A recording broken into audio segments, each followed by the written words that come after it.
What is going on, you guys? It's good to be back after a long week off and Memorial Weekend. It's the last day of May. It's May 31st, Tuesday. Markets are about to open here in 2 minutes. I was off all of last week, so I have a lot to catch up on, and I have no idea what's been hot, what's been popping off. I completely stepped away from the market, so I couldn't tell you what happened. So it looks like this morning we got some oil and gas stocks gapping up this morning. I see INDO, HUSA. What's another one? HUSA, I already said. Pull up my oil and energy stocks.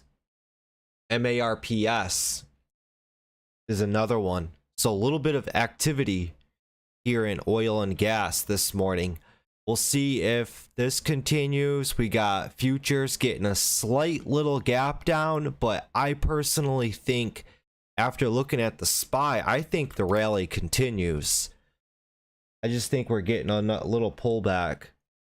We had a really good run up. Looks like all week last week. Tuesday, Wednesday, Thursday, Friday, markets ran up. Look at here on the 10-minute.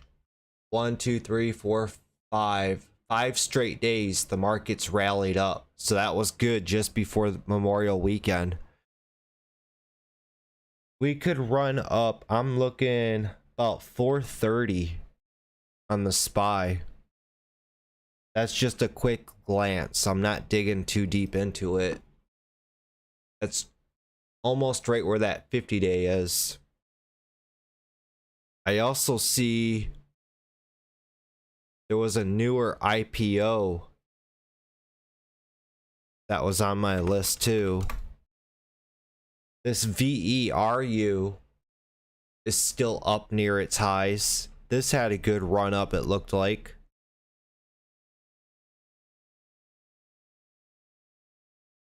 Fell down here to 12. Bounced up to 13. Now 13's holding, and it's trying to push up to 1350. This could run right back up to its highs up here.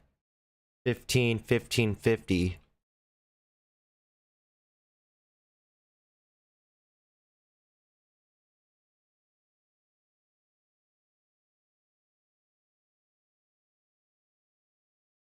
Applied blockchain.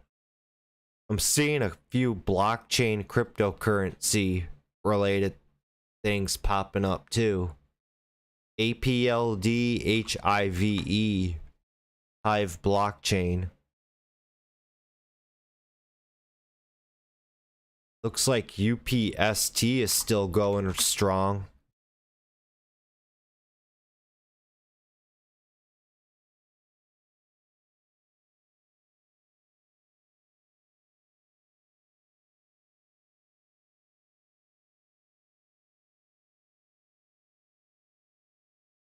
Yeah, UPST ran from 36. It's still going. About to hit almost 53 bucks.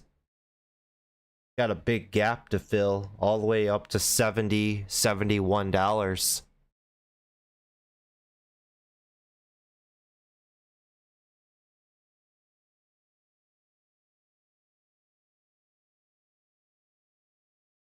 This APLD, it's officially at all-time new highs.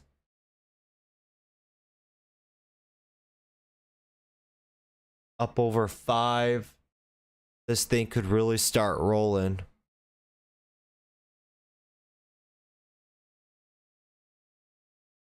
Looks like INDO is getting a little pullback.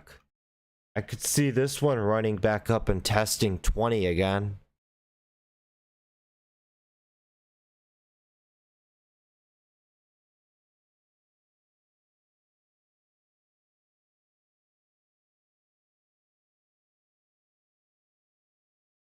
Good to be back, Rome. What popped off last week for you guys?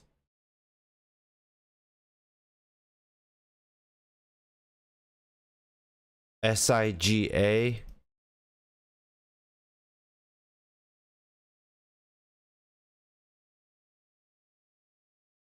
Oh yeah, SIGA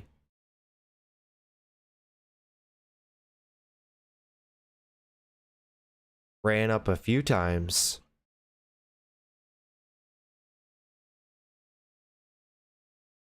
Ran up first here, all the way up to almost 15. Fell down here to 9. Consolidated. Set up a perfect pattern too.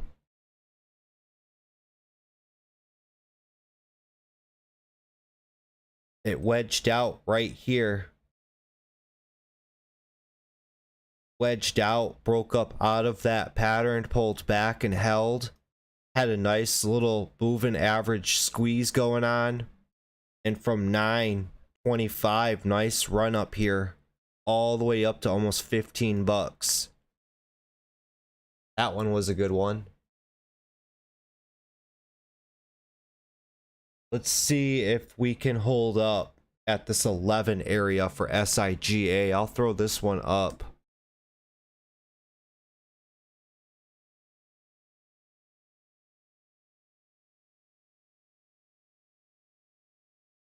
And how did that IMTE play out for you guys? Ooh, that one bounced up really nice.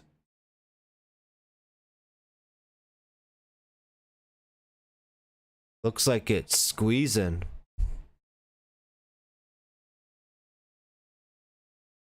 Super volatile stock. With the float on it only being 200,000. It can hold up at 8. I mean, it's been holding trend here on the 10-minute. That red moving average. Since this big downfall here, it took forever. Here from April 4th, it really didn't start lifting up off that 4 until May 4th, so a month. This thing fell down and it just kept bottoming at that 4 bucks. That one was a good one for you guys. And from 4 lifted up to 6. It was a slow turtle grind, you know. It's still running. This could run all the way up to 15. I could see it running to 20. That was a good one for you guys.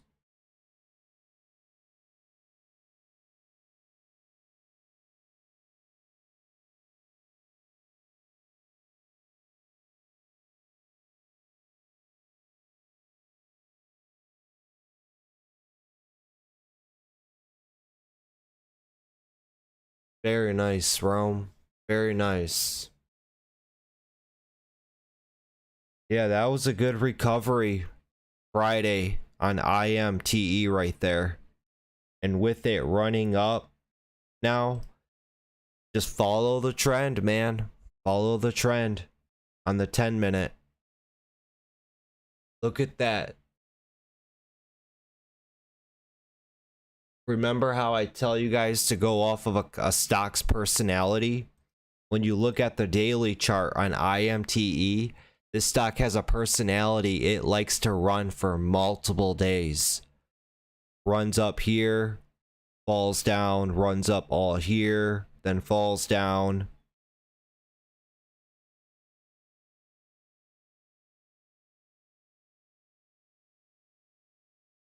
Yeah, about midpoint of this is about 15 bucks on IMTE. Looks like INDO is starting to perk a little bit. That 50-day moving average there at 19 bucks. But INDO, if you've been around, this one likes to run. So with it popping up right here, let's see if it can build up off that 18 bucks. Let's see if it can build up off that and get a rip up to 20. Markets are falling down.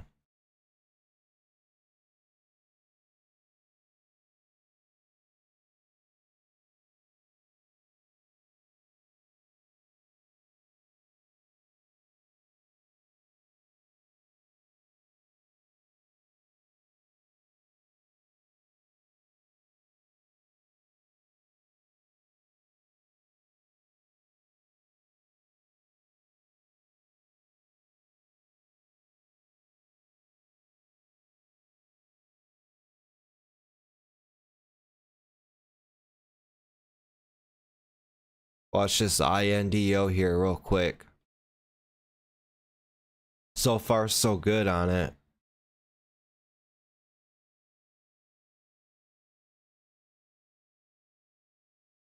Rome said I completely missed that drop on Friday. I'm glad I did, or else I probably would have been scared out of my position.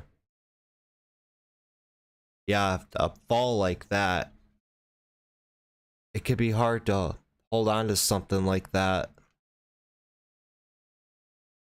But the way it just... Let me see real quick. Yeah, in the morning right there. The first 45 minutes of the trading day falling from 820s down to 650. It's a $2 downfall.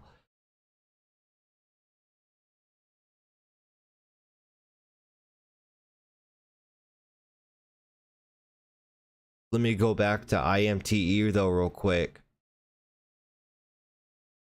Yeah, that's a big downfall. The first 45 minutes of the trading day. $2. But just the way it quickly rebounded back up like this. And in a way, I recently made a video to look out for sharp V's like this. That's clear as day, 100% telling you there's strength there. And when you see something like this and a big run up and rally back up, look for a stock to pull back down at least half of this measured move here. So down here to around 750 is where it could fall back down to, and you're going to want to see it hold up at this area right here for any type of continuation up higher.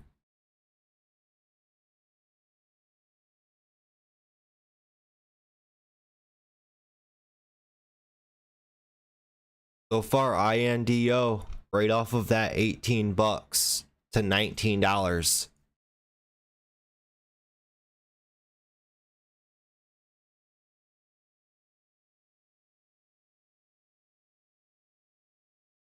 This INDO, it's got a history of running. It's ran multiple times in the past.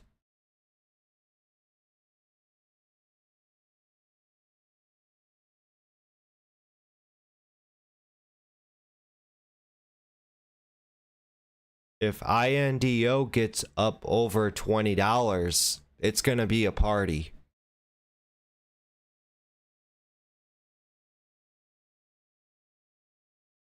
I think so far INDO is your leader. So whatever INDO does, HUSA should follow, and also MARPS should follow, and your other oil gas related stocks.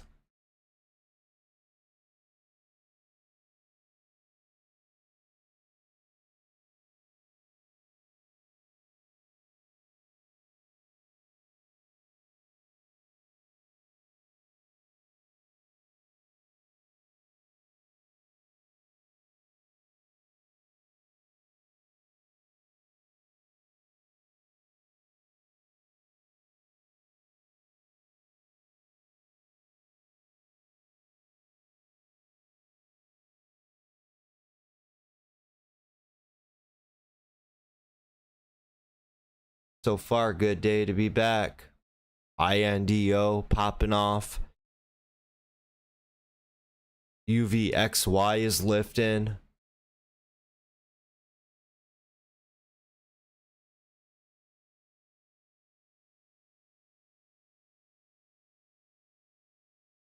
Looks like we got TXMD. This is a therapeutic. This has got room to run up to about 11. This is a nano float stock too. Look at that.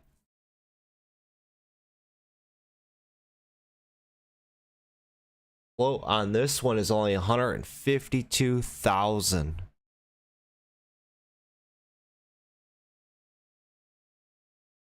Pull up Street Smart Edge here.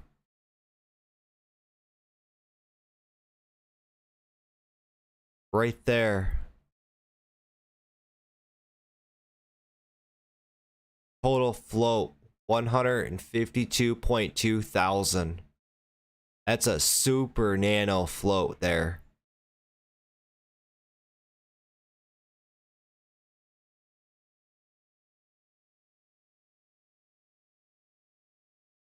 This stock recently did a split too. 1-for-50 split May 9th. The 50-day moving average is there at 1130.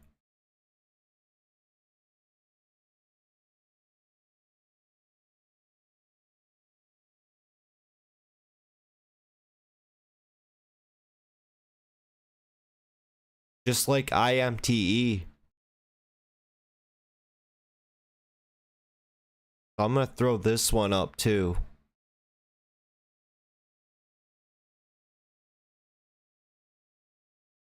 Got a lot of activity going on this morning that I can see.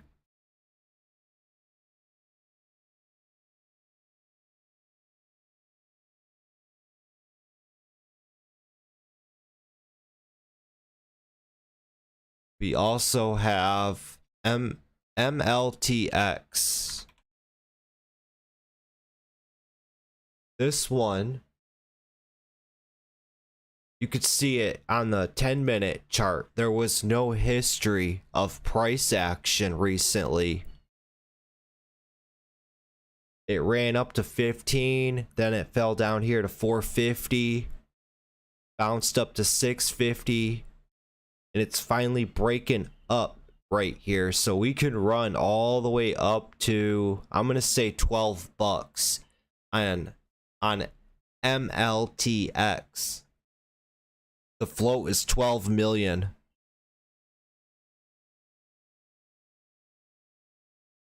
Let me go back to that TXMD. Let me see the news.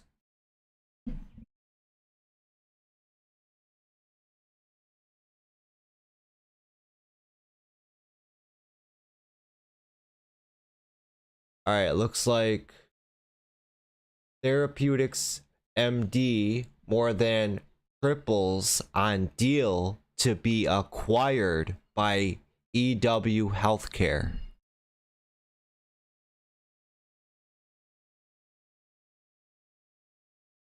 Agrees to be taken private by EW Healthcare partner in a $177 million deal. So good catch there in the news. I didn't even see that.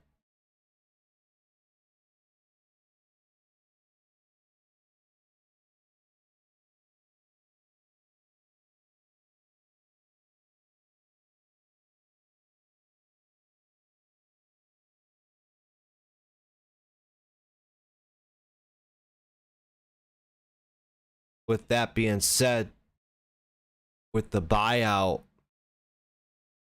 it probably won't raise up higher than 10.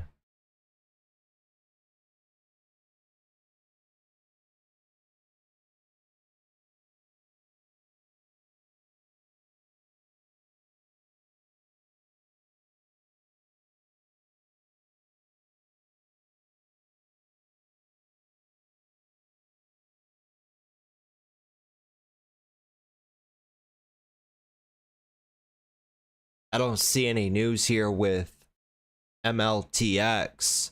This one's up at its 200-day moving average on the daily chart.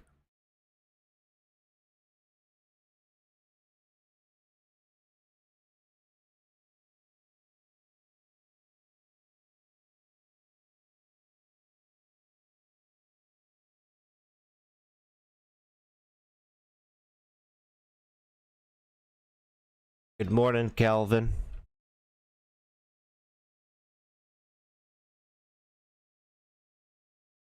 UPST still looks good. As long as it can hold over 50-50, that's going to be your level for it to hold up.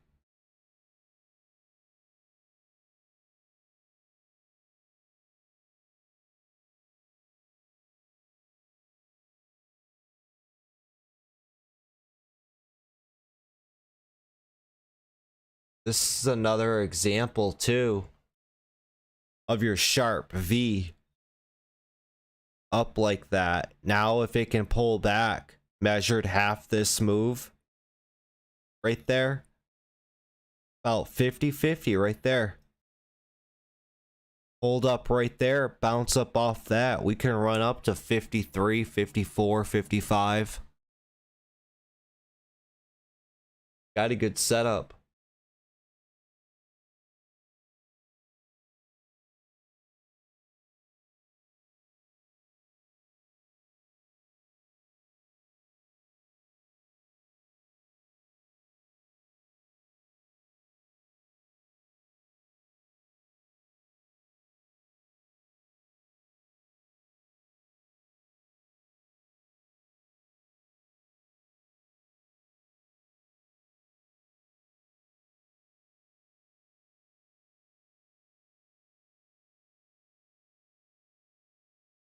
CPNG.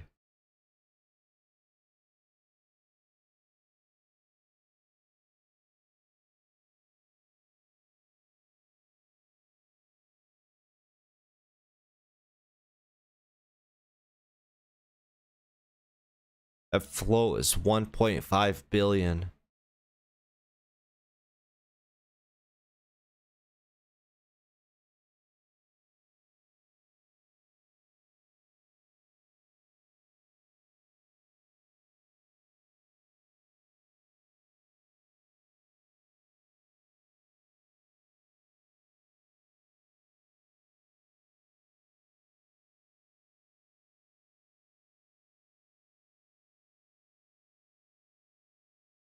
Seeing some rounding tops here. MLTX.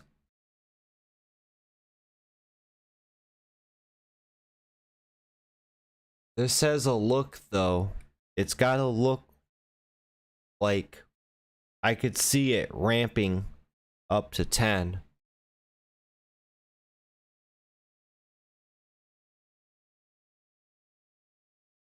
It just has that look to it.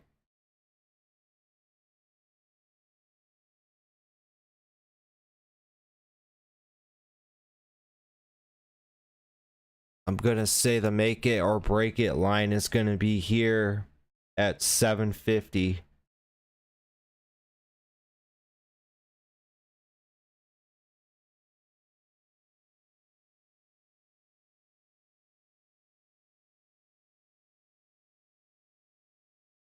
IMTE halted to the downside.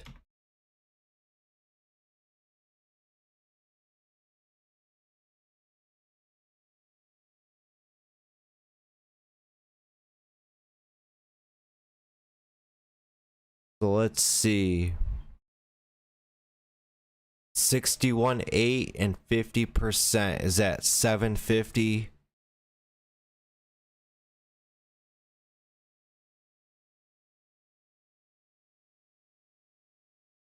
And almost $8. So that area there needs to hold for IMTE.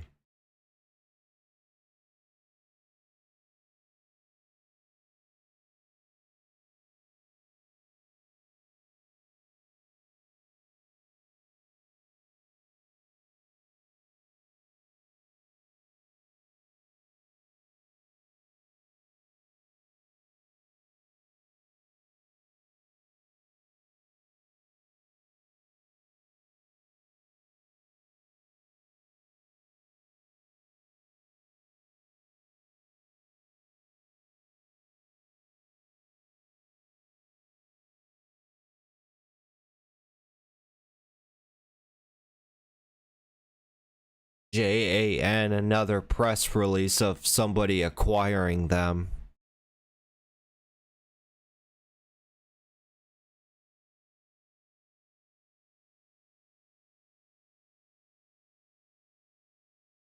INDO still doing good.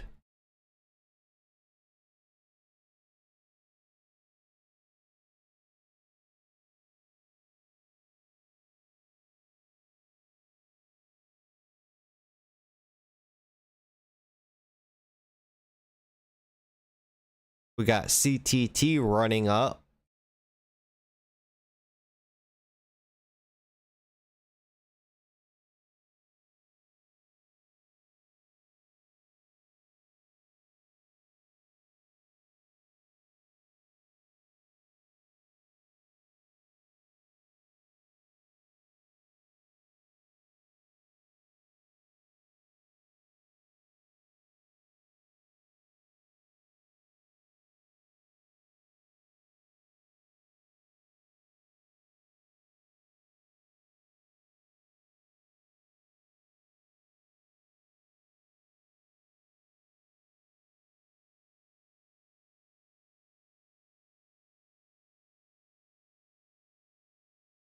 Looks like MARPS is gearing up.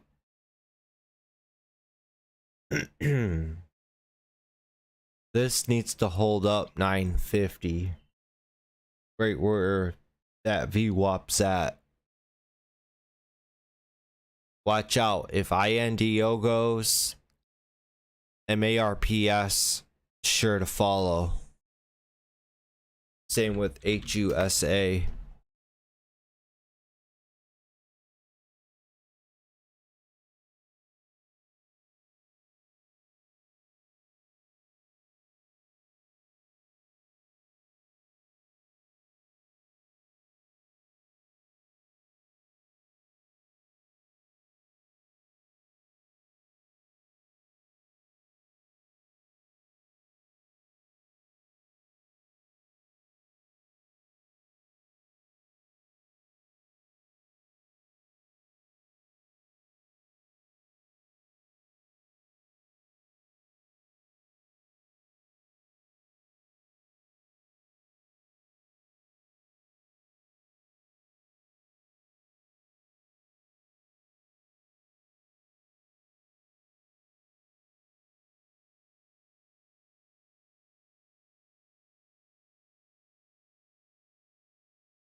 Looks like SIGA is trying to gear up for a bounce. See if this can keep building. This could run right up here to 1350. SIGA. Right up to that previous day's close line. It's bouncing off that 11.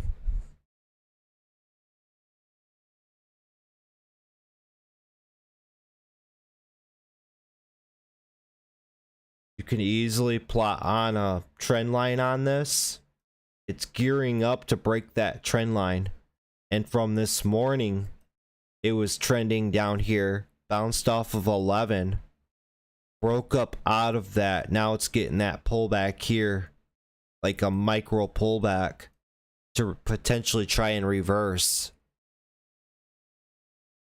SIGA, this one's worth keeping your eyes on.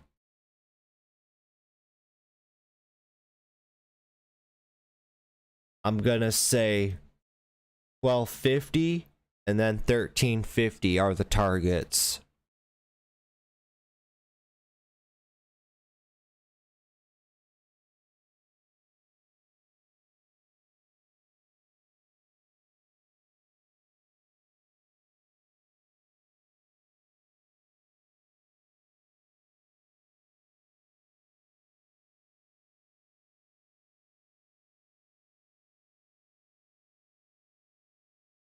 And then real quickly, IMTE opened and re-halted again.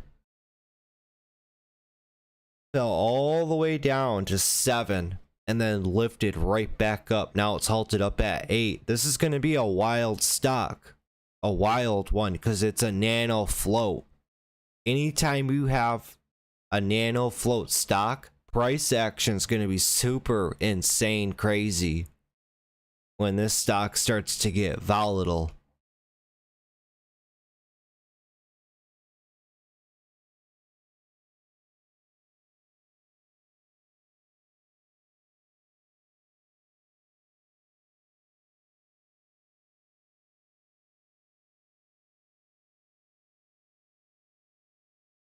I think we had 2 examples this morning of stocks that were nano floats. What was that? The other one we talked about. It was IMTE, and what was the other one? The other one was like 100,000 float. Was it MLTX? No.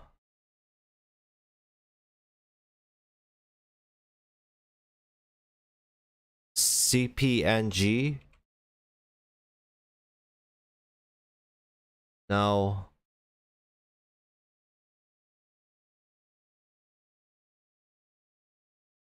TXMD? Yeah, that's the one.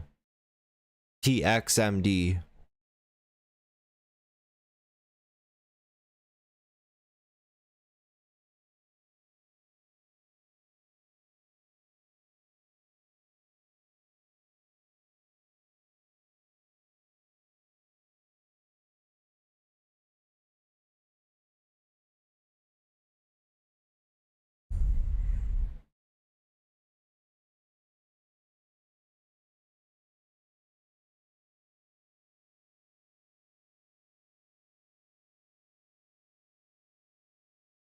CTT still going.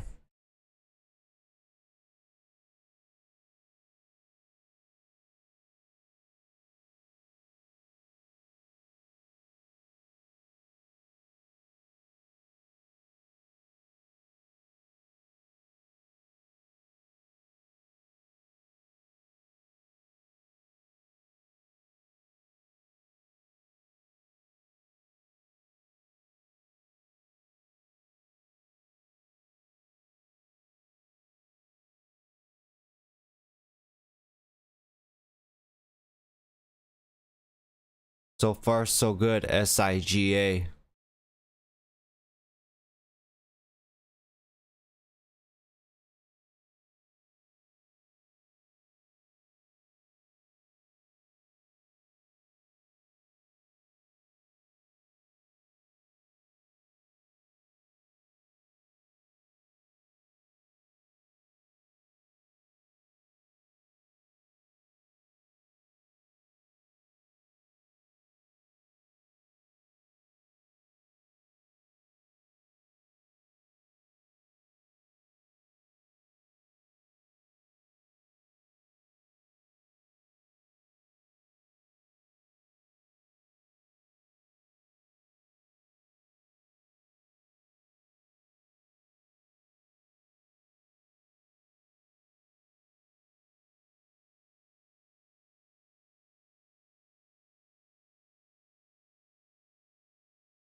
All right, MARPS.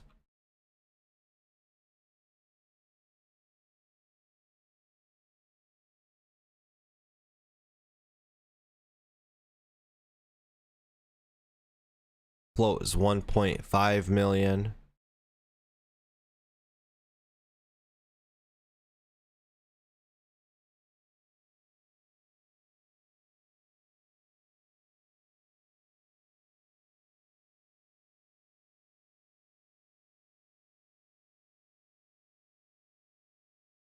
SIGA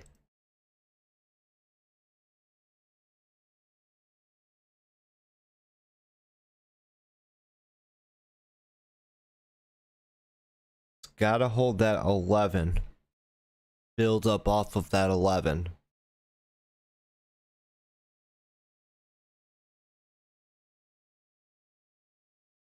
This IMTE, it's still technically looking good. I know it looks scary, but technically it's holding and still building. It's holding at our areas. This stock isn't for the faint of heart.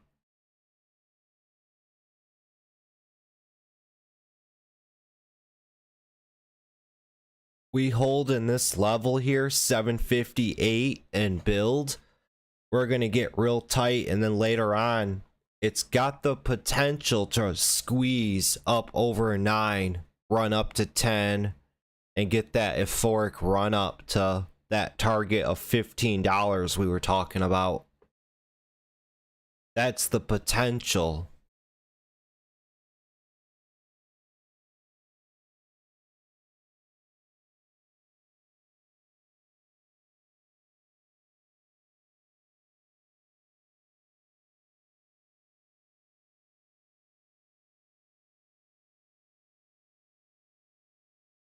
Remember, that's kind of a lesson I wanted to dive into with these low float type stocks.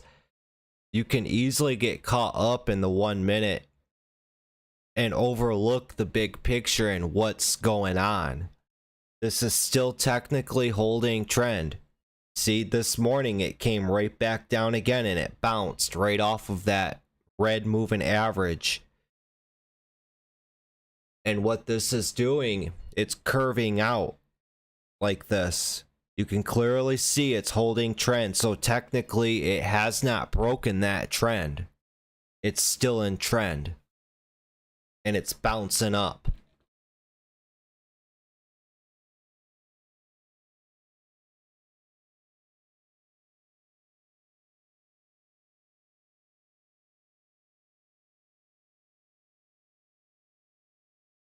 We also got SIGA still building. This was the hot stock last week.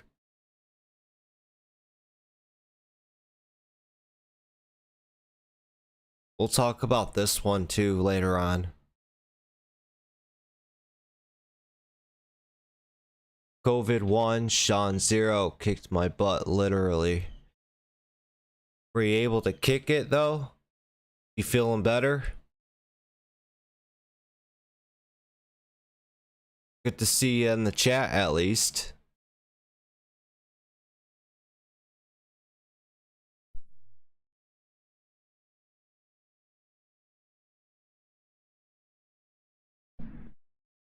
I could only imagine, man. I never had or caught COVID.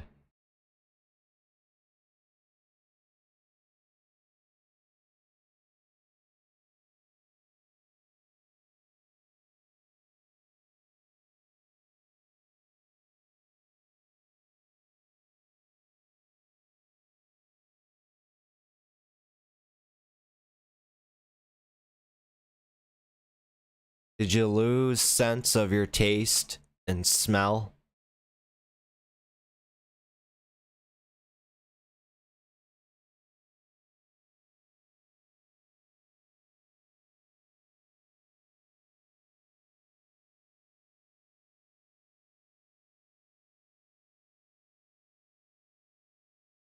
They look at IMTE.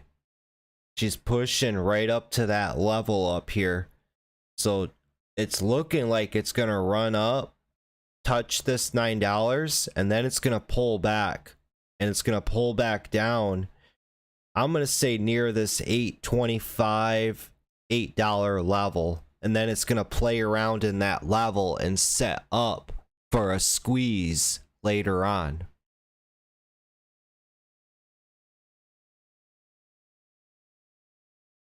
"50% weak chest, still hurts, constant headaches, sweat for 10 days. Man, that's brutal, dude. As long as you're making progress to get better. Small baby steps. Like I said, I can only imagine, man. Feel for you.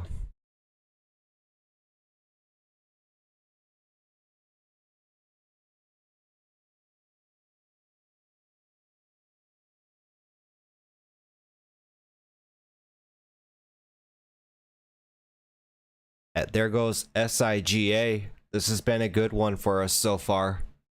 There she goes. Making its first run to our first target there at 1250.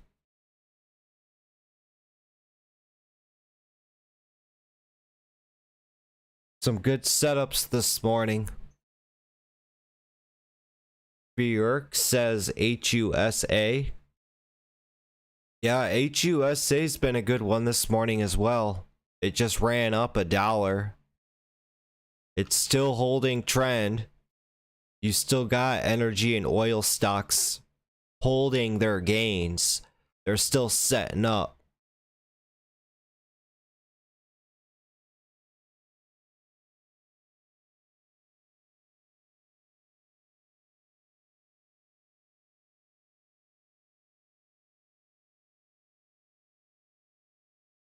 See here on SIGA how volume retraced. And now we're getting that volume surge right here.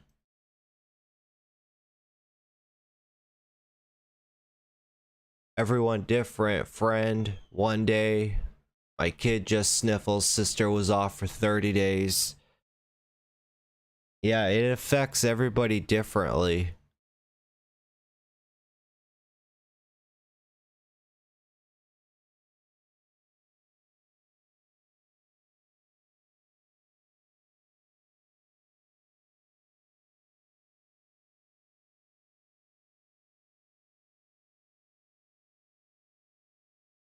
That's a good percentage return.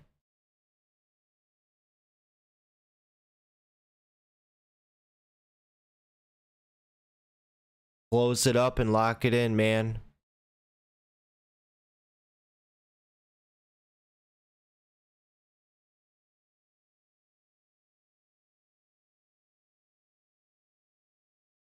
Yes, sir. Baby steps.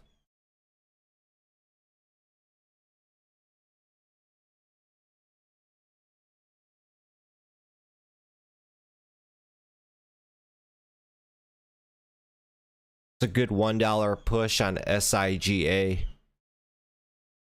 And then look at that. IMTE is falling right down to our area we pointed out there. As long as it holds up in this area, works its way, this one still, like we've been talking, is technically holding trend. And it kind of gets me into a video topic lesson I want to talk about this morning.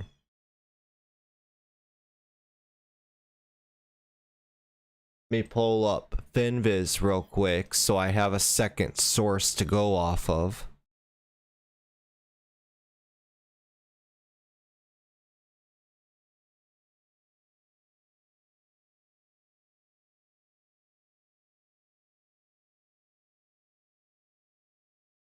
See here on FinViz, it says the float on IMTE is at 5.6 million. I wonder what Yahoo Finance.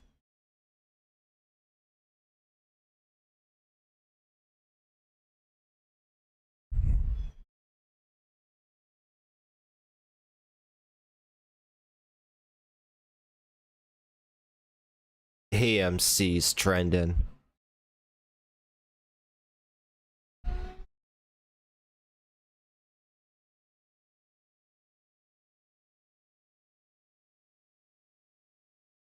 See, and it says the float here is 12.9 million on IMTE.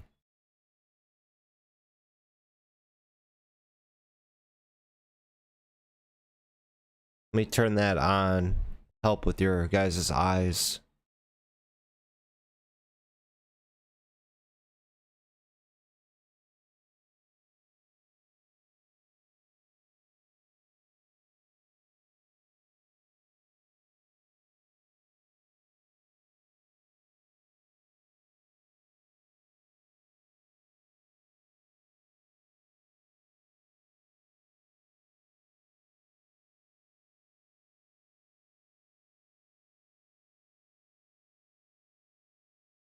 SPY's getting a good rip in it. IMTE still looking pretty good. Go back here to SIGA. Now that SIGA has proven itself and it's popped, what you're going to want to look for is for it to get a nice tight pullback down to the VWAP out this 1175 area here. Push up off that, touch that 1250, play around, build up, break up through 1250 and run up here to 1350.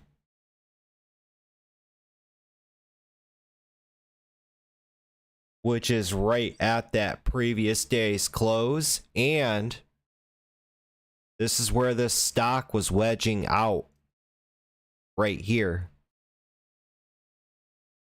See how it pulled down to there, that 1350. Everything's correlating to that 1350 level there. When it fell through it, it fell all the way down to 11. That's a $2 pullback. Now it wedged out again right here this morning. Now it's pushing up.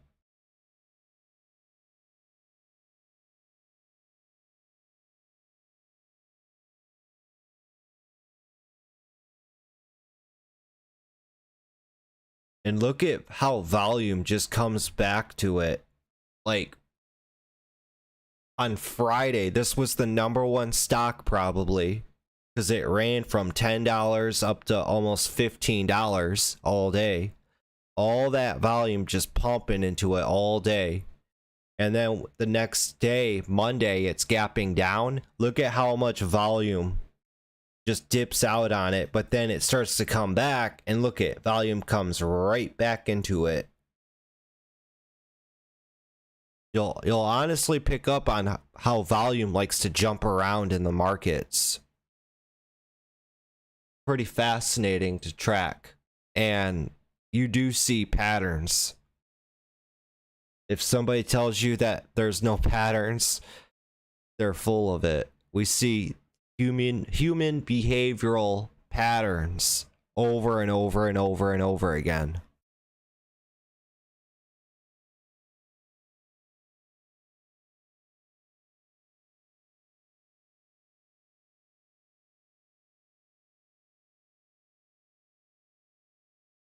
Oh, Webull was at 15 million, 1 minute candle like a nano float. Yeah, that's what I'm kind of confused about here on IMTE, because it's moving like a nano float, but volume is super light on this stock.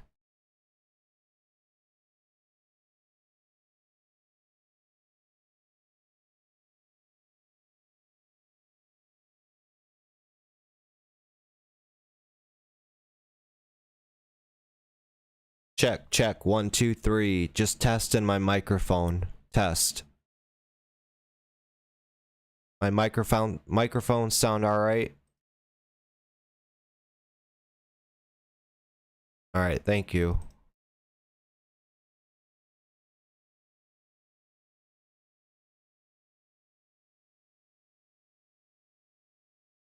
We just made a video too on euphoric run-ups. I still gotta publish that one.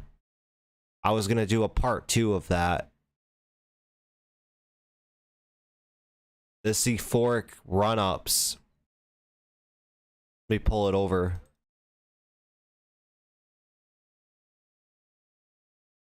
I recorded this euphoric run-ups video, I think 2 weeks ago.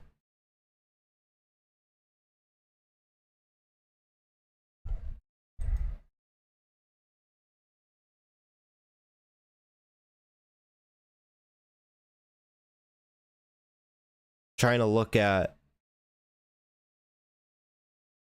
I gave multiple examples here on euphoric run-ups. That was on UPST. I recorded that 2 weeks ago. And now fast forward to 2 weeks later, UPST is coming back.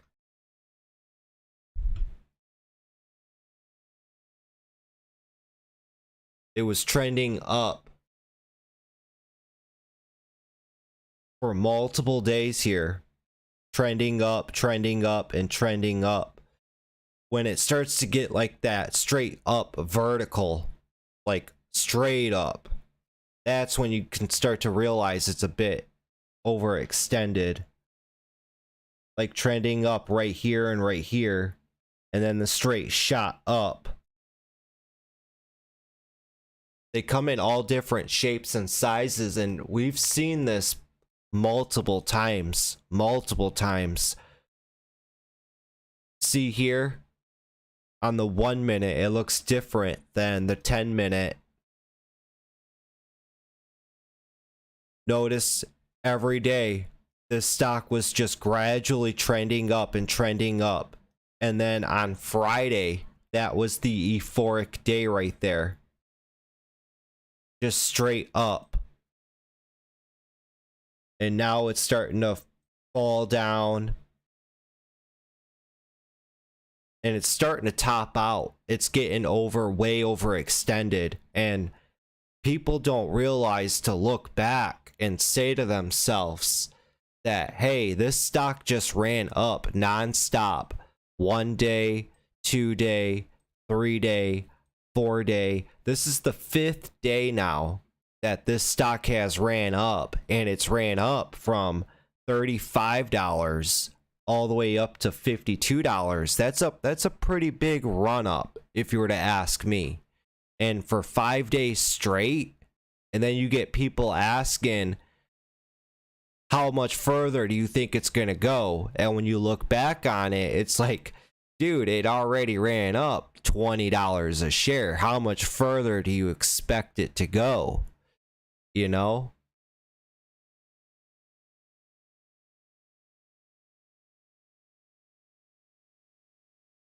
But there's multiple things that could still happen with UPST here. It's getting a nice morning pullback here, and what could happen, and what I like to see happen and like to look out for, are short squeezes. Shorts come in and they put that all together, what I just put together, that this stock has ran for 5 days straight, and it's ran up $20 nonstop. They think it's overvalued. They think it's overextended. So shorts start trickling in once it starts to top out, which it did on Friday right here. And it topped out today, and it didn't really make much more of a high. They say, yeah, it's over with. It double topped. It's not going any higher. So you have all the short sellers coming in, and they're putting their risk above 52 or 51, and they're all starting to pile in on this. And when it starts to rebound and come back, if shorts really overwhelm this, that's what leads to really good short squeezes. That's why I say it's good to know how a short seller likes to think and where they're putting their levels at.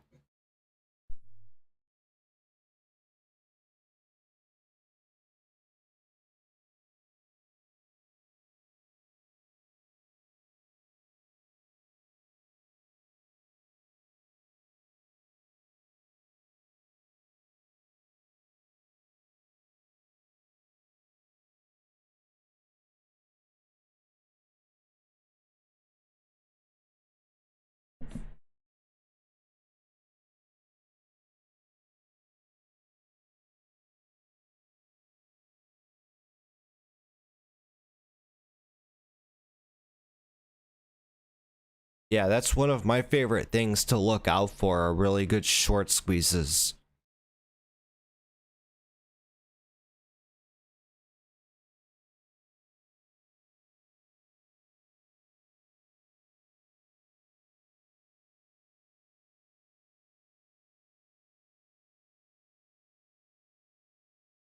Go back here to IMT and see how we put together a plan here.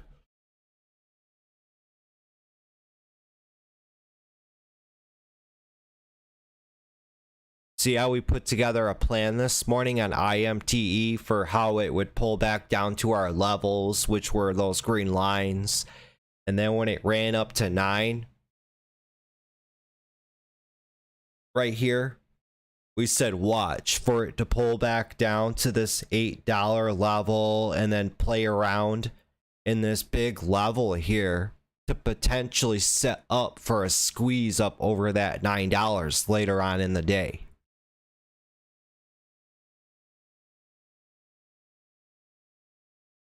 Still playing out and looking good.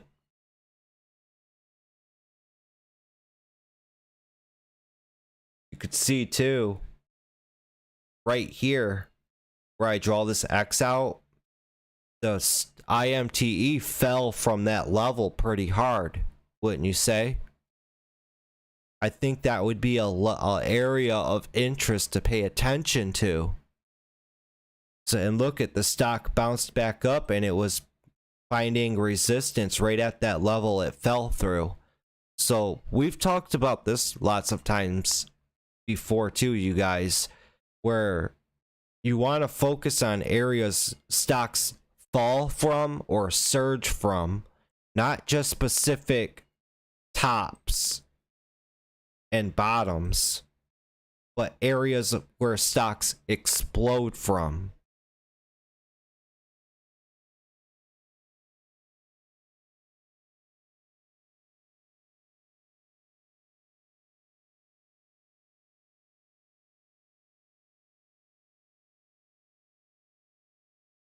Yeah, you missed another drop in IMTE. It's still looking good though for a squeeze. IMTE. I keep wanting to record this lesson.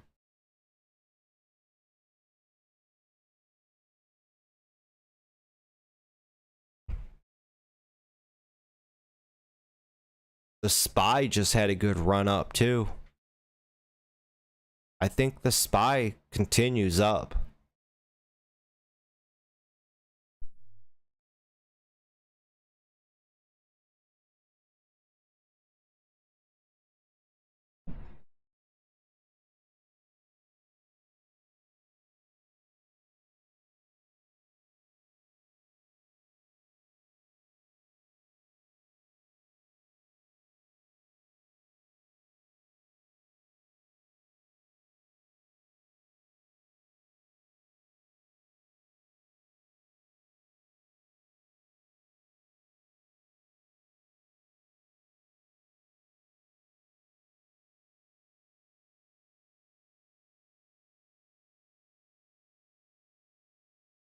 ISIG.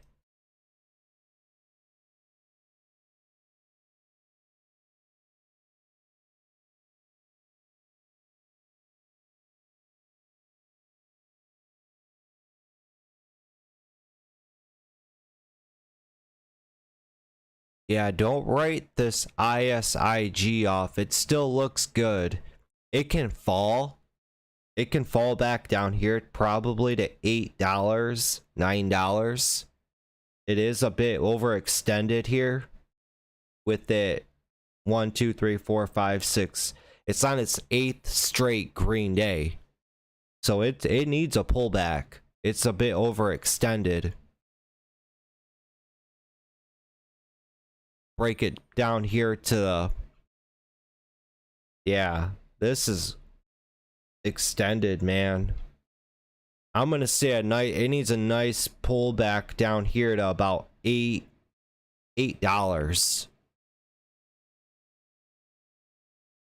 This is just like IMTE. Now I can use this for our example in today's lesson too. Thanks for calling this one out. I'm gonna write all these down.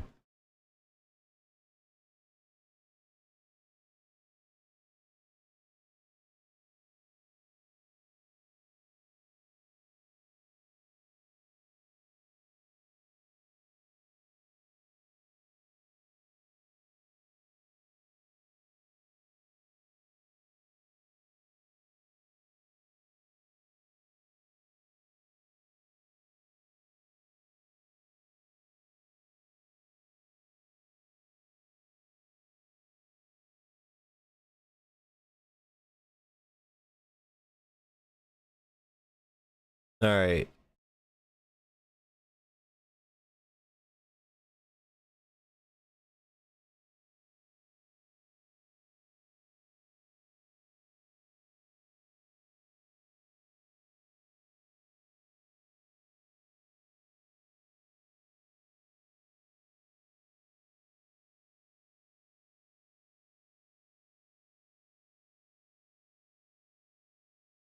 HUSA starting to lift up a little bit.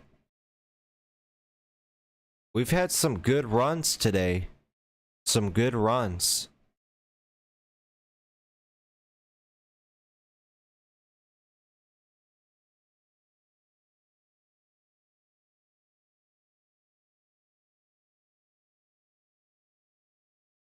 CPNG is still going. CTT is up near its highs. SIGA had a good bounce. The SPY is ripping. Good rebound. Our oil and gas stocks are still setting up.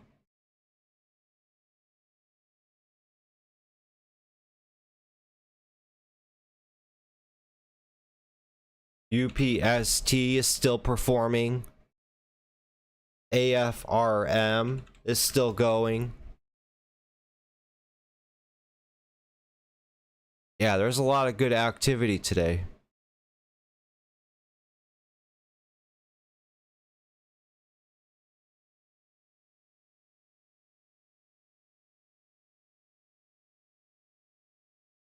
All right, what we're going to talk about though in this lesson is low float stocks.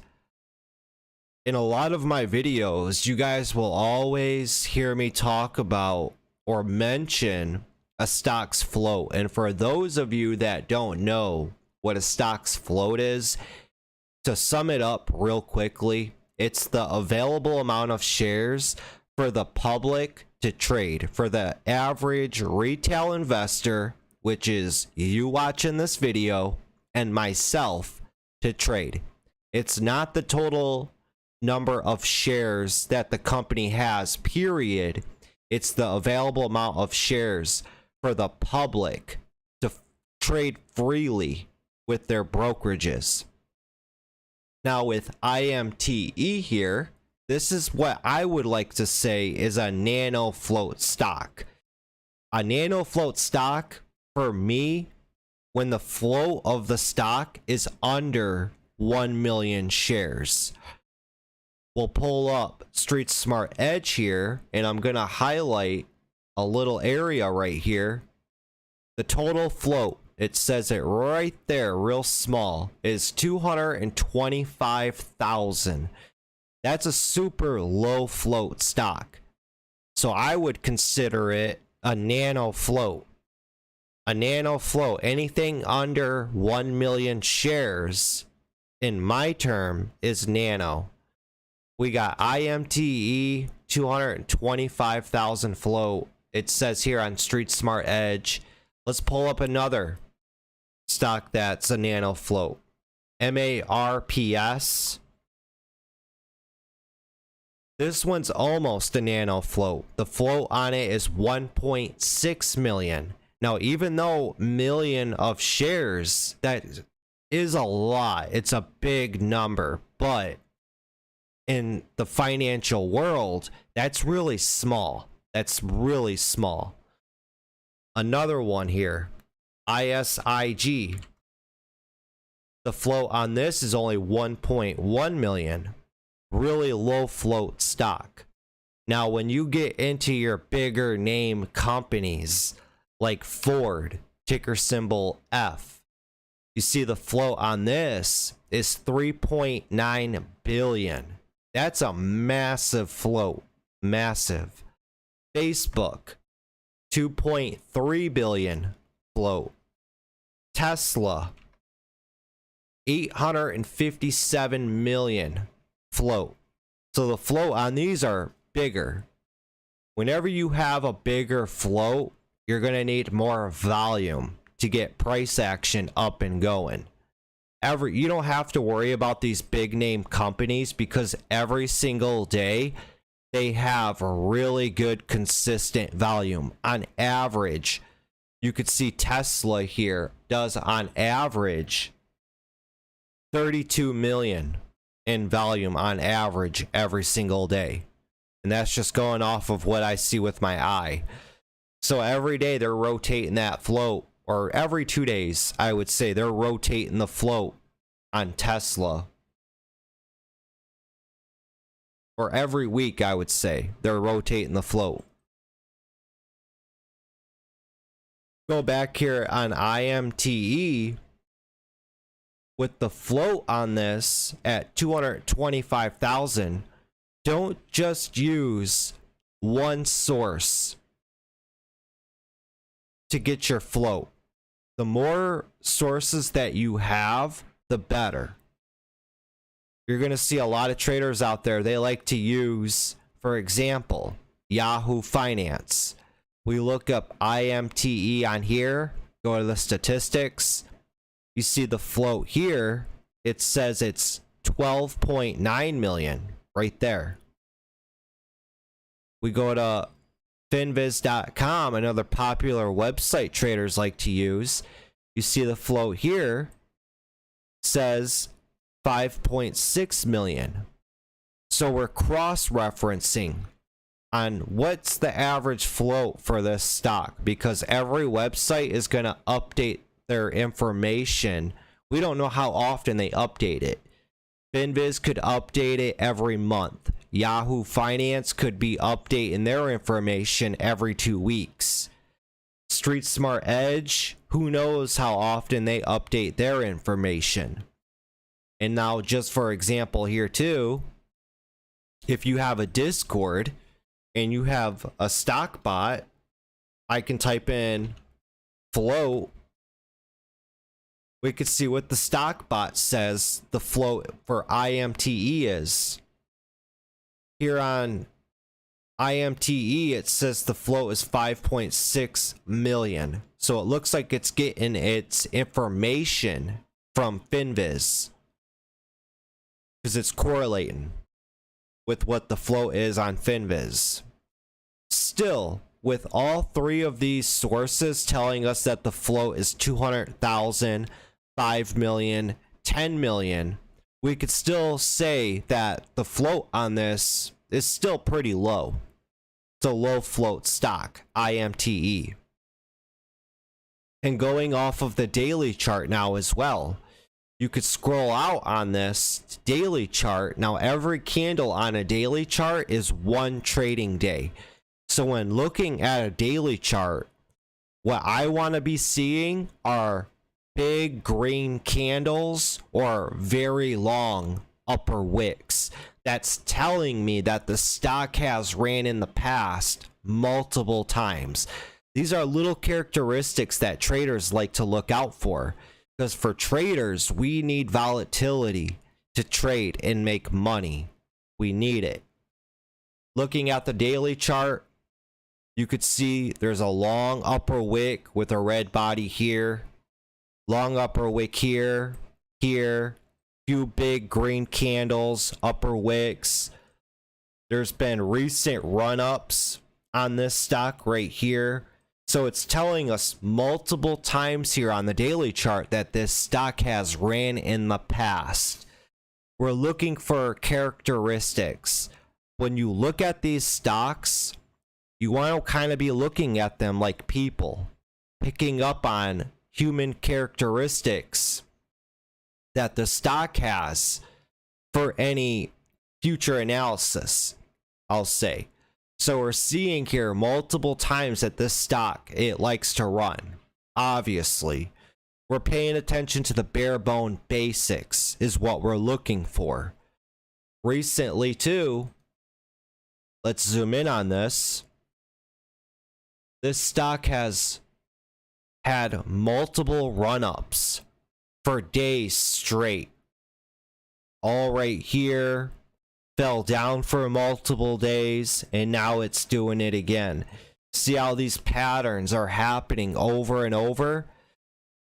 We've had multi-day run right here, then it fell down. Then we had multi-day, multi-week run right here.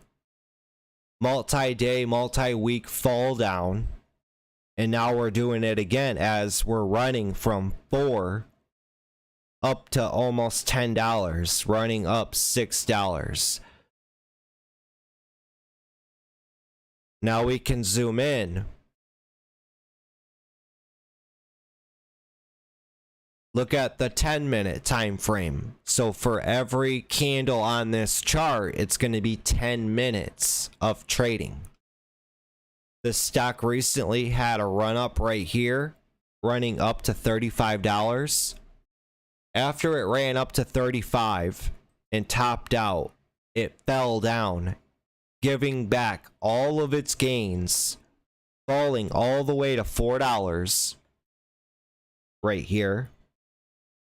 And you see how it just stopped making lower highs, lower lows, and it just flatlined at that $4, testing that $4 multiple times and going flatline, as I like to say. From flatlining like that, it starts to lift up, and now we start to trend back up, repeating the pattern over again. And now this is where you also have to tell yourself, how are shorts thinking? When shorts have this run up here to $35, you got to think of all the short sellers who enter in on this for that downfall. And then once the stock stops going lower, they're not making any more money. So they have to buy, cover their position, and then you have long retail investors entering in on it as well. This is what causes little short cover opportunities, short squeezes. We've been trending up, just gradually trending up. And you can even follow this red moving average here. And this is one of the benefits, I would say, in having moving averages on your chart to get an idea of the trend for the stock. With this red moving average here, we're obviously trending up, and every single time that this stock fell down, it bounced right off of that red moving average and ripped right back up. And when we zoom into the 1 minute time frame, you could see price action gets a bit scary when looking at this 1 minute. It looks totally different than when we're looking at a 10 minute, right? Looking at the 1 minute, going back the last 2 trading days here, look at the price action. Here we were at 850. We free fell all the way down here to 650. That's a $2 drop right there. Then we quickly recover and we run up to new high on the day. From 650, it runs up here to just over $9. That's almost a $3 run up right there. Then even going into today's trading action, this stock got halted a few times. This stock was up here at $9.25 right there. It free fell to the downside right here and got halted. at $7.75, and it even had a bottom wick right here to $7. So this stock fell $2.50 to the downside, and then look at it rebounds right back up, and now it's right back up here at its high of day. So price action like this, it could easily punk you out. It could mess with your head. If you go in too big with your size, you'll get stopped out. You're not giving the stock room to breathe. You're letting the price action freak you out. So that's why it's good to know what your stock's float is. And when you come across these low float stocks, you should automatically say to yourself, okay, this could be a super volatile stock because of how low that float is. There's low supply of it. So one of my favorite sayings is, the lower the float, the bigger the rip. With as much price action and volatility we've been seeing here on IMTE, and even with some scary downfalls the last couple days, this is still technically bullish. Even with it falling like it has, it's recovered its gains really, really well. I just dropped a video recently that talked about looking out for V shapes in charts like this, or a stab in the chart. If ever you have a big sudden drop like this and the stock quickly recovers what it dropped and then runs up, that's, to me, is showing bullish strength. So with the stock falling down like this and then quickly rebounding right back up and pushing up even higher, that to me is screaming bullish strength, right? For it to fall down like that and quickly recover what it dropped and then even pushed up higher, that's showing strength. Even with this run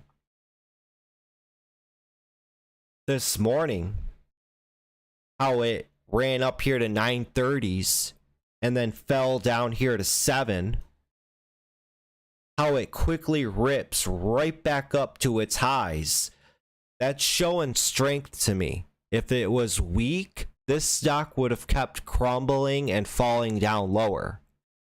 Now, this is where you have to ask yourself, as a trader and investor in the market, what type of trader and investor are you? For some people, they don't want nothing to do with a stock like this. It's just too risky. They don't see the risk versus reward. They don't see the point in trying to trade something like this. It just doesn't suit them. Versus there may be other people out there, they see opportunity in stuff like this. They see the risk versus reward. This is where it starts to turn in the markets, and you have to truly know yourself and what you like to look out for.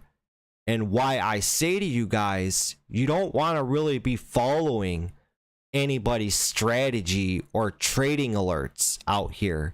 You want to be studying these charts and finding out what type of stocks that you yourself like to look out for. Because for me, I like trading these types of stocks like this.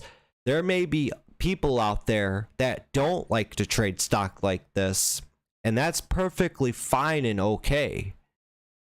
This is a super risky stock. Super risky if you don't properly manage your risk.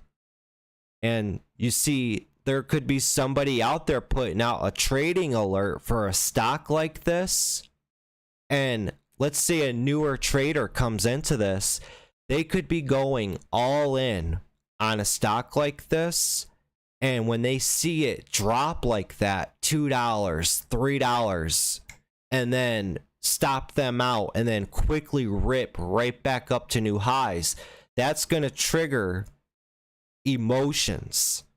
And that's when they're gonna emotionally trade and blow up their accounts. This is how volatile IMTE is. Let's look at MARPS real quick. This is another nano float type of stock. And that's going to be the focus of this video. MARPS, we were just looking at this.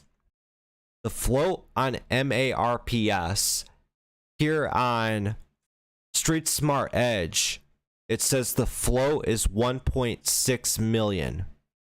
Now let's go over to FinViz and Yahoo Finance. Type in MARPS here on FinViz. Oops, if I can type correctly.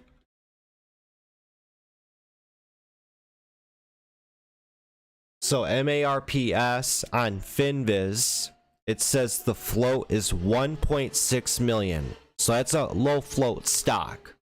Most definitely. We'll check Yahoo Finance. And we're cross-referencing. This is what we're doing. We're not relying on just one source to get our information. This is where going above and beyond can benefit you. And you're putting in that extra work, and you're going to have that edge over your opponent. You guys, if you're a trader in the markets, it's you versus everybody else. There's people out there that look at this like it's us versus the institutions and the banks. I don't look at it like that. I tell myself, there's a lot of stupid money in the market. I mean, look at everybody who jumped on the AMC and GameStop train. And we said, you guys, don't fall for it. It's not going to do what you think. Look what happened to AMC and GameStop. So I like to tell myself, there's a lot of stupid money out here. And the more you educate yourself, the more edge you have over your competitors. I'm not looking to go up against the institutions and the banks. There's a lot of dumb money out here to just be taken, you guys, for real. So Yahoo Finance, look at the float on here. It says 1.6 million. So we verified now from 3 different sources that the float is 1.6 million. So I think it's safe to say the float is near 1 million for MARPS. With the float being that low, expect volatility, huge price swings. And especially if you don't have that much volume flowing in on this stock, you're going to see wild spreads between the bid and the ask. And there are traders out there that will trade that spread to make a profit. You could see upwards of $1, $2 spread between the bid and the ask. And there are ways to make money from just trading the spread. It takes a lot of patience, and it's about timing, but you can consistently and profitably make money from just trading the spread. Looking at the daily chart and on MARPS, you could see when we scroll out on this, we got big green candles with long upper wicks right here. Long upper wick, big green candle, big gap up day here. And you could see recently this stock had a huge run up right here, running from $4 all the way up to a high of $32 a share. So what's that telling us? That's telling us that this stock likes to run, and it's got a history of running, right? These are little characteristics that a lot of people easily overlook. So with this stock showing us that it likes to run in the past. Even if it doesn't hold its gains, it likes to run. That's what traders like to look out for.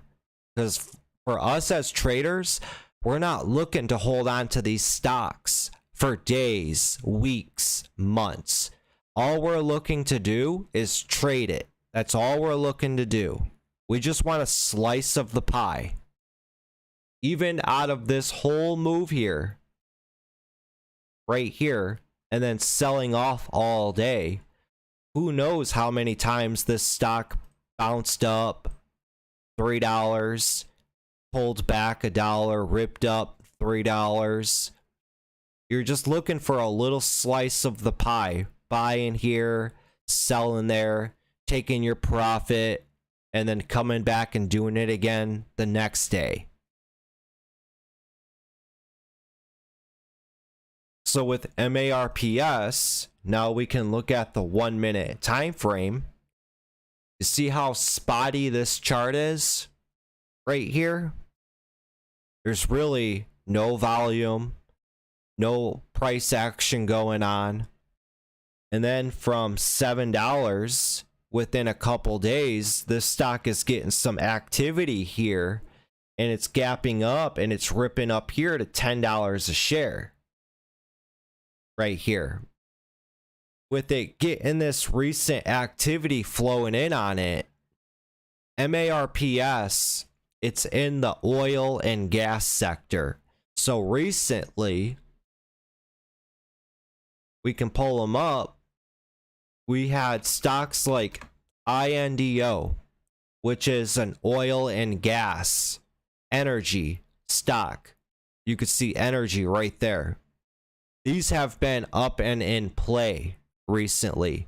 You could see Friday, INDO perked up a little bit here. Then the weekend goes by and Monday comes. We're gapping up pre-market right here. And we've been getting a pullback all morning here. So all of these energy and oil gas related stocks, INDO, HUSA, all of these stocks have been perking up and heating up. HUSA, another energy related stock, running from 3, gapping up this morning, running up here to 560s. All of this is going to correlate with all of these other oil gas related stocks. And an easy way to do that, jump over here to finviz.com. You see we're looking at MARPS here. It's on the NASDAQ. It's in the energy, oil, and gas equipment. So click on energy. That's in the energy sector. We filter it quickly by the biggest percentage change. And you can see there's HUSA, number 1. MARPS is number 2. INDO is right there at number 8. We also have ENSV, that's a familiar name. Where's another couple familiar names? PED is a familiar name. We're just going by the trend. We've seen oil and gas stocks gapping up this morning. Head over to FinViz. Look at the biggest percentage change right here, and you got a big list to choose from of all of these stocks. Now it's something like MARPS, with it being a low float like it is, you could be telling yourself, all right, so if INDO continues to keep running up and making new highs, and if we see HUSA run up and keep making highs, chances are all of that's going to follow through to a stock like MARPS. And you could see the price fluctuation even with it having not as much volume. It's all about finding your edge in the markets as a trader. And that's why by showing up every day, you're putting in that work, you're noticing little things about yourself, you're consuming all of this information and education and using it to develop your own playbook and your own strategies. That's what it's all about.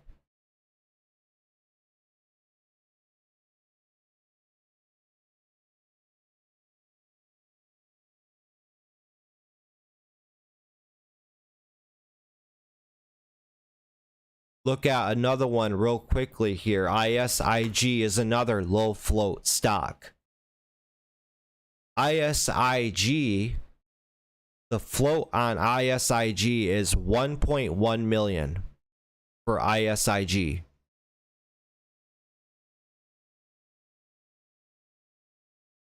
Look at the float here on FinViz.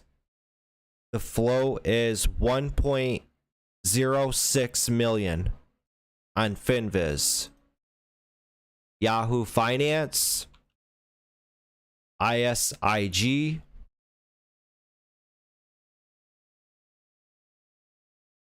it says here the float is right here 1.06 million. So all three sources have the same float.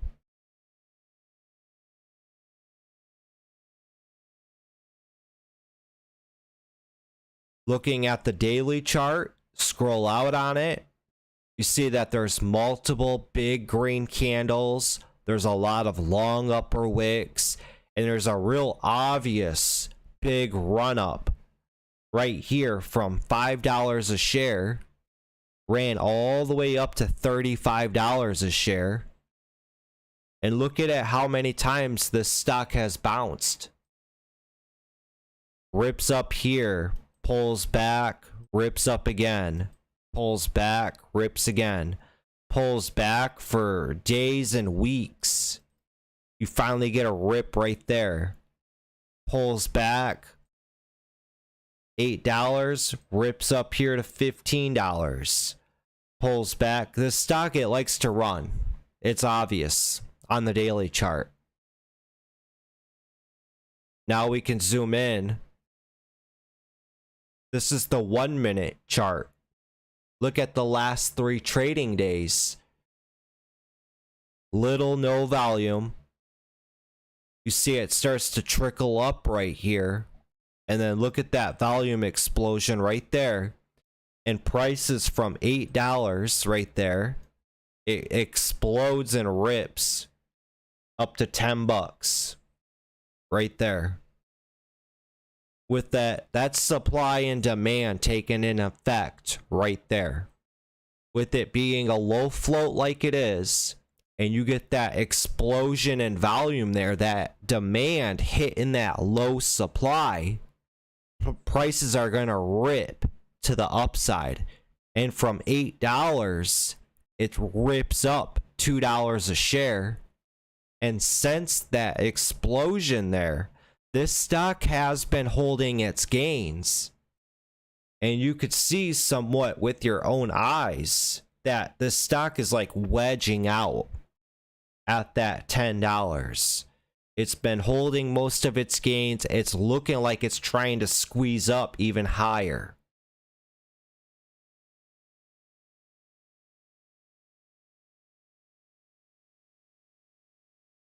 Even looking at the 10-minute time frame here on ISIG, look at how many spikes are on this chart right here. This is what traders are looking for. They're looking for big price action moves like this because this is where we make our money. Runs here from 675 up to 1075. That's a $4 per share rip to the upside. And this is a low float stock. That's why a lot of your gurus out here and myself even.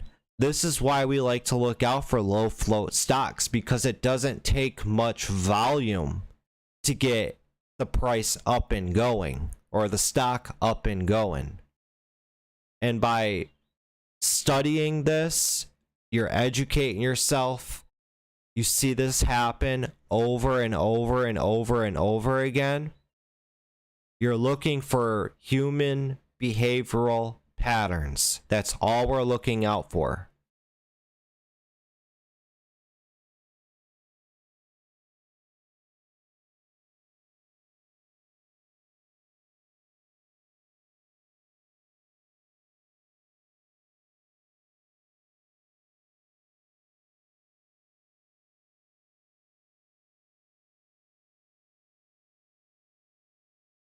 See, look at, for example, here, this stock, CTT. The float on this is 48.7 million. That's a medium-sized float. So with a medium-sized float like this at 48, 49 million float, you're not going to see big, huge rips like you would like a low float stock. Looking at the daily chart, you can see it clear as day versus a low float stock. When looking at the daily chart, you're not seeing a lot of big green candles, a lot of long upper wicks. You're seeing a lot more of a body, small little bodies of each candle. There's not one day, besides this big drop off here, right there, there's not really one day where you can just say, dang, this stock ran in the past.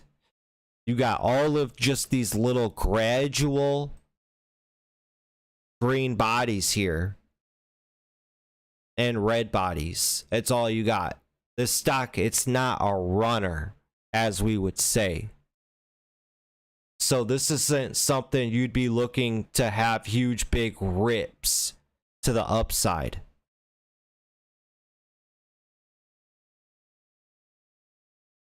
Look at the 1 minute time frame.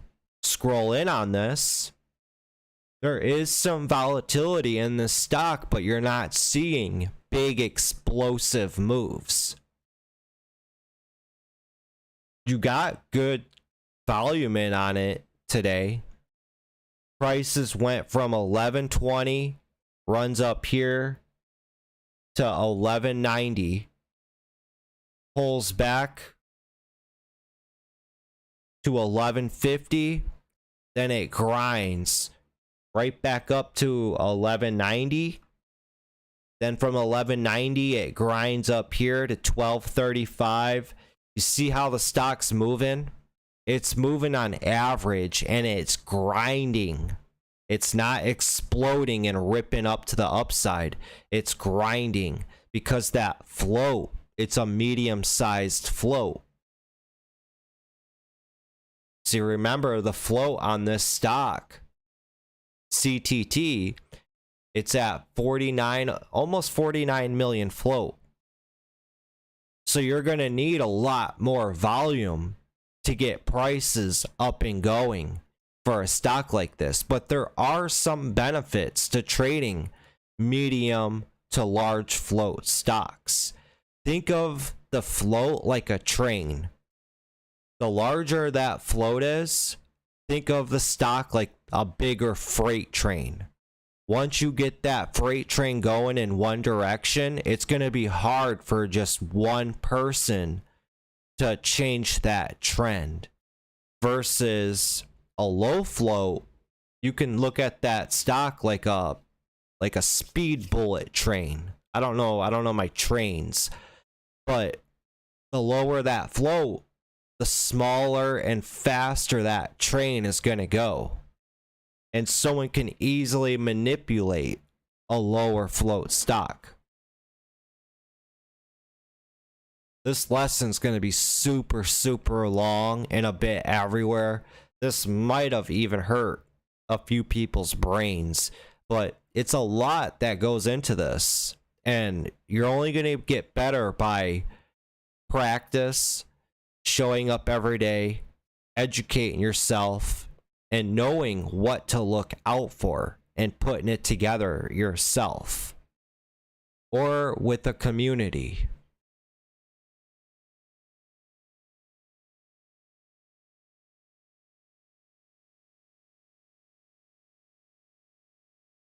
So pay attention to a stock's float and remember that saying, the lower the float, the bigger the rip.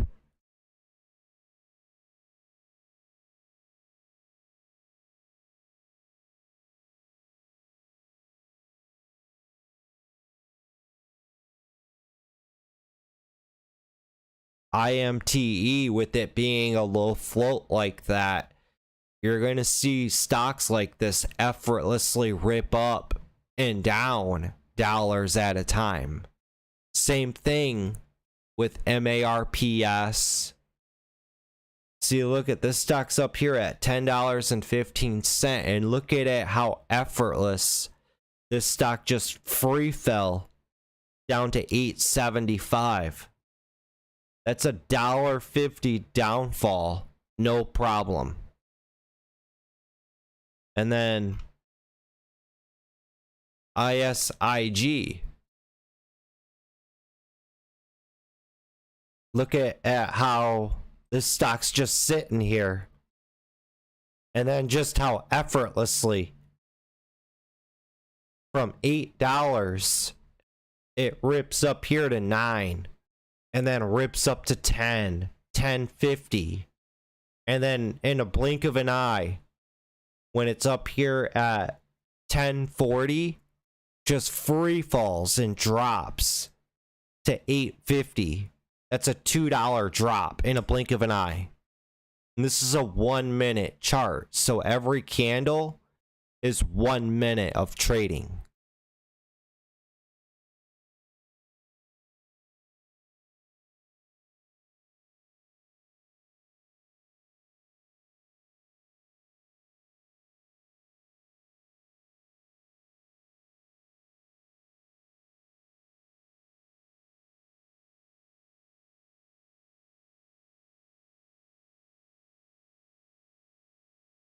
Yeah, that one's gonna be that's gonna be a super long one.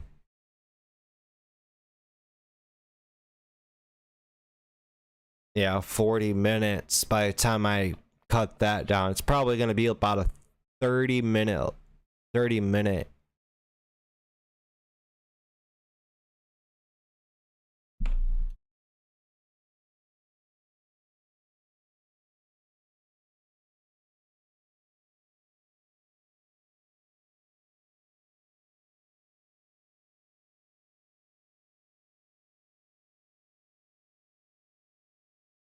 Well, it looks like we still got UPST still running.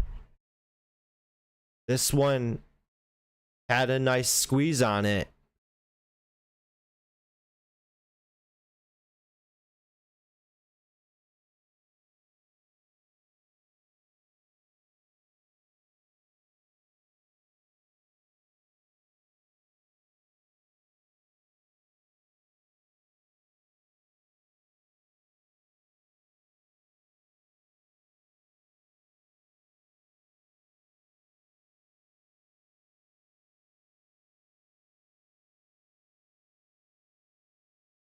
Is it me too?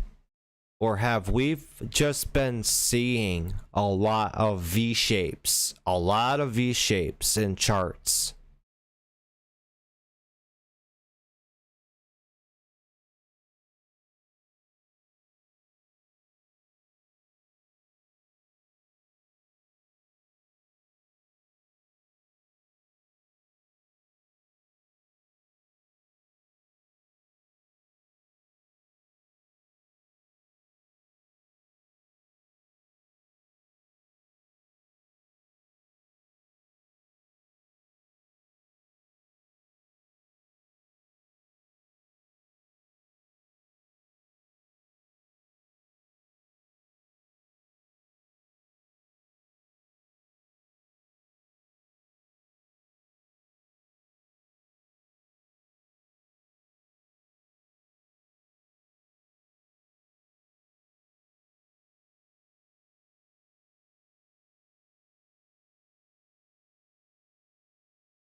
A lot of the meme stocks ran last week.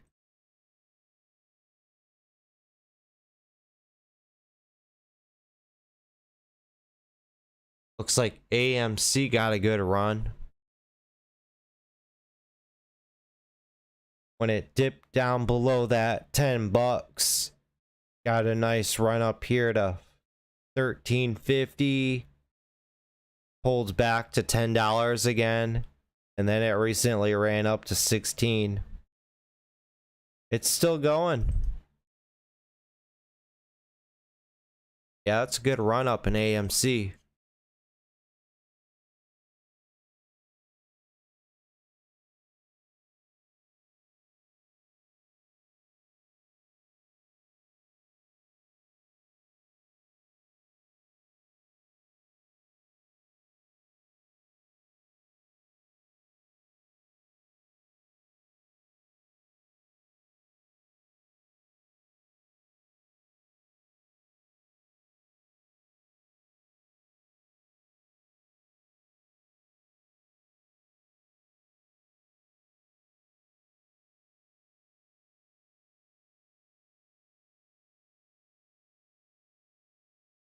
I tell you guys all the time that it's in the way that you look at these charts.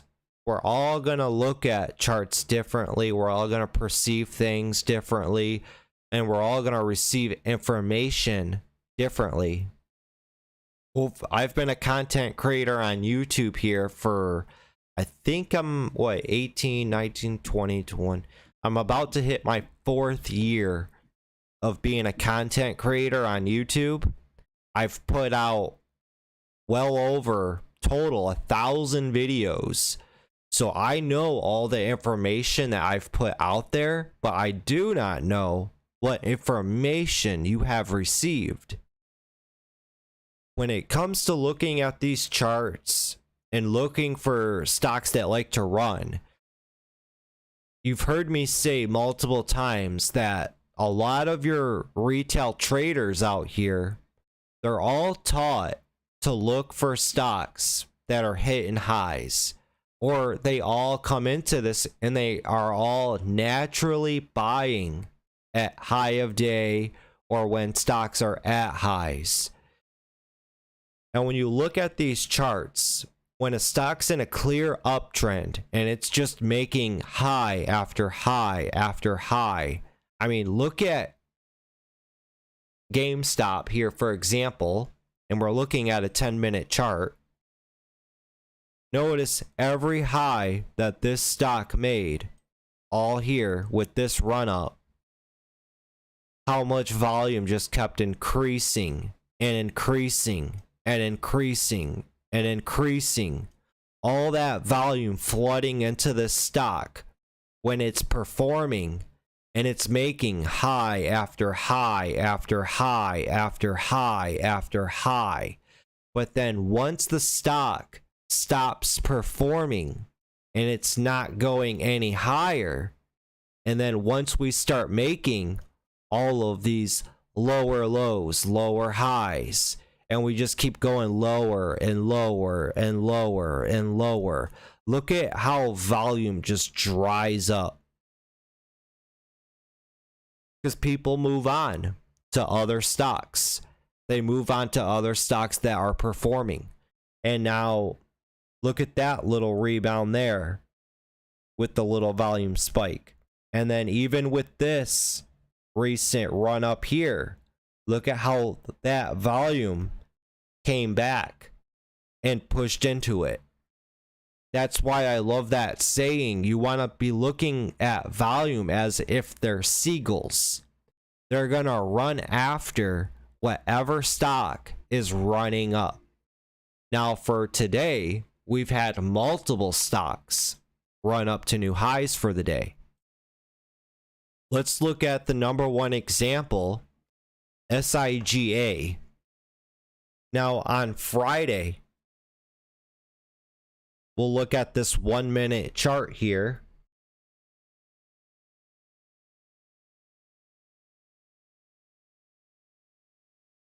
Notice how we'll go back to Thursday right here. the stock starts to perk up and get some activity and start trending up right here, and it catches a few eyeballs and attention with the volume activity going on here. Then going into the next day, we're still trending up. Now we're in a very, very steep trend. And look at all of this volume show up in on this stock. That's a pretty drastic change in volume from this day right here compared to just 2 days ago when the volume was trading like that. That's that supply and demand effect going on. SIGA, the float on this is 40 million. It's in an obvious trend to the upside because everybody's taught to plot on trend lines. Just by simply connecting all of the higher lows, this stock just kept trending up higher and higher and higher. Nobody's really had a reason to sell. Nobody.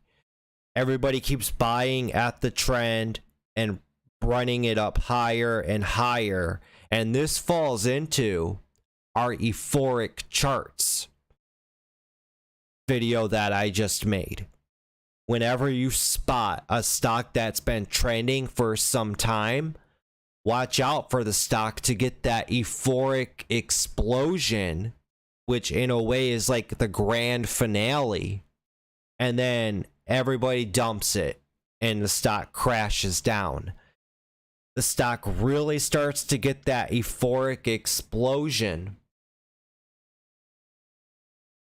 right here. From $12.50 explodes up to almost $15. And then when it pulls back, it's fighting to hold on to that trend all right here. But then once people start to realize that it's not performing and pushing up to new highs, that's when everybody starts dumping it. And look at where the stock's at. The next day, it's down in the gutter. And it's just the previous day, it was at high at $15. Now it's down to 11. And look at volume shrink on it. Let's really zoom in on this. This was the #1 performing stock on Friday. Then the weekend goes by, and now it's actually Tuesday because Monday was Memorial Day. So the markets were closed Saturday, Sunday, Monday. Going into this day here, we're gapping down and we're pushing down lower. Look at volume retrace on this. And look at the volume difference from all of this nonstop volume here on this day to how much volume has decreased on this day. And then once it gets that explosion, it starts to trend back up. All of this volume comes right back into it. And people want to catch it. Because people are like seagulls in the stock market. They're always going to be jumping from stock to stock. They're going to be jumping from stocks that are performing and pushing up higher on the day. It's all in the way you look at it. And you need to train yourself and train your eyes to look at these charts and study human behavior. Because we do see patterns play out over and over and over.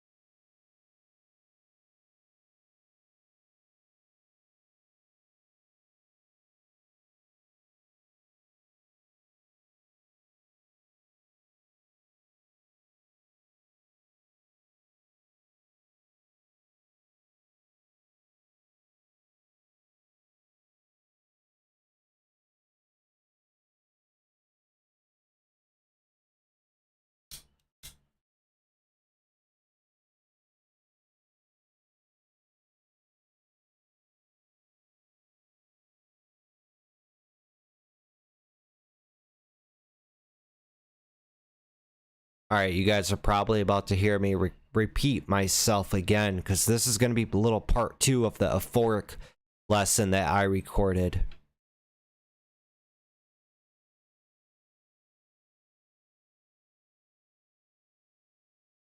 This is a little part 2 lesson on euphoric run-ups and charts, and I have another example here for you guys. Today we got SIGA. Today it is May 31st. It's a Tuesday. And let's really look at this. So recently, SIGA just starts trending up right here by just simply plotting on a trend line, connecting the higher lows that the stock's making. We go into day 2. The stock's still holding trend as it trends up higher, and even the trend is getting a bit steeper, as you see as I'm drawing out these yellow lines here. We start here just under $9. Day 1 we trend and run up to almost $10.50. Then we go into the next day and the trend continues, and the trend gets actually pretty steep on this. Everybody's jumping in on this, and everybody out there has their stock scanners and screeners set up to pick up stocks that are hitting new high of day, weekly highs, monthly highs, yearly highs. Everybody's out here looking for new highs. So they see a stock like this, they can easily plot on a trend line. Everybody's buying when that stock comes to the trend line. Everybody's jumping on the train, and the stock keeps trending up higher. Then it gets to that euphoric stage, what we were just talking about, the grand finale. And you can actually spot on this chart where it starts to get euphoric and we hit that grand finale stage. We'll get back out our lines again. We'll draw out the trend lines here. And you could see every time that this stock is the longer it's trending, the steeper the trend actually starts to get. We start to go straight up vertical on this stock. And then right here, I'm going to change the color to orange.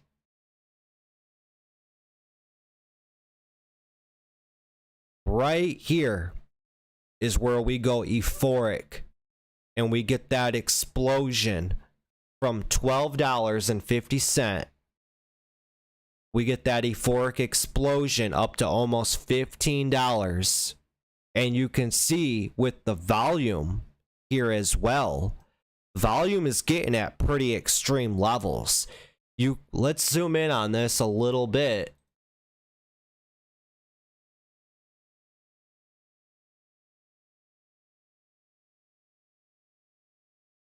Notice how volume is stepping up.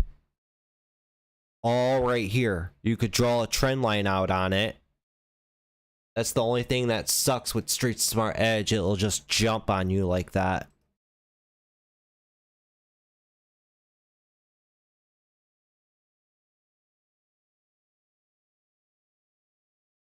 But you could draw a line. You could see volumes getting pretty extreme at these levels as this stock has been trending up here. And then you get that euphoric explosion right here, and you see the stock, once it topped out, it tried retesting that high again here on less volume after volume already maxed out. So if you were watching for this stock to push up even higher, you'd want to see it confirmed with volume.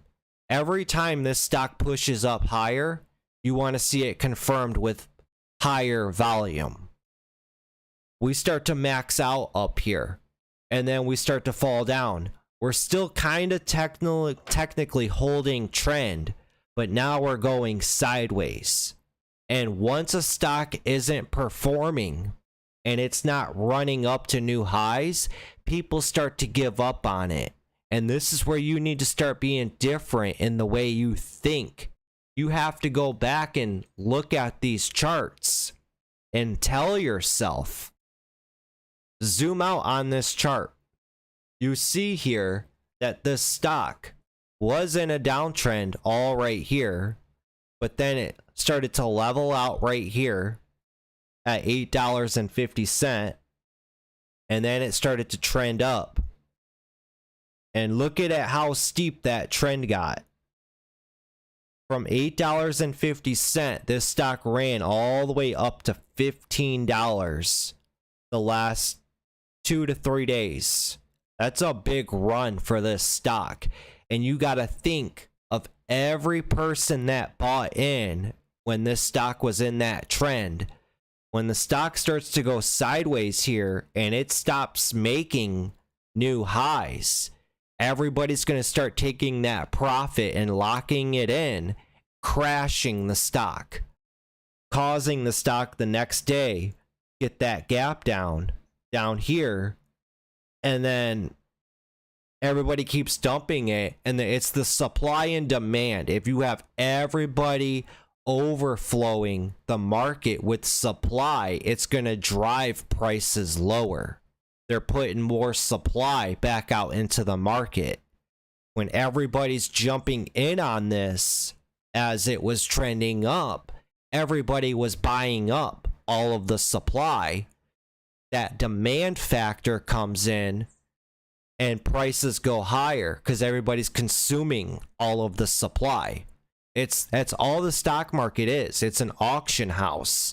The supply and demand in balance. You hear traders out there all the time. Keep it simple, you guys. Keep it bare bones simple. You want to keep your thinking and the concept of breaking down these stock charts and reading these stocks. Keep it simple. I'm not overcomplicating it. I'm just listening to what the chart is telling me. And it can be that simple.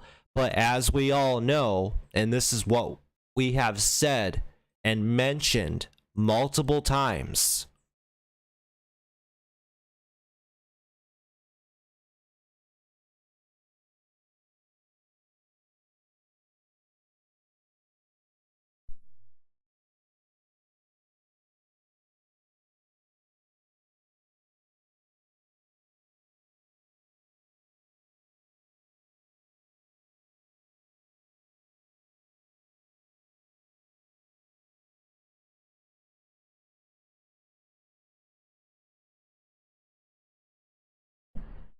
why do people overcomplicate things? The answer perhaps to why we overcomplicate things is because that's the easy thing to do. Ironically, it takes thought and effort to keep things simple. And that's what makes it more valuable to us as humans.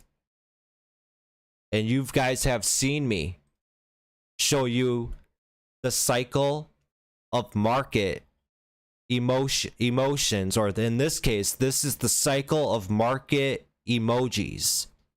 You get the optimism, excitement, thrill. There's your euphoria. Then your complacency, anxiety, denial, fear, panic, anger, depression, hope, relief, optimism. Then it continues over and over again. Human behavioral patterns, as you've heard me say. That's all we're looking out for, guys, is human behavioral patterns. And we see these euphoric charts like this.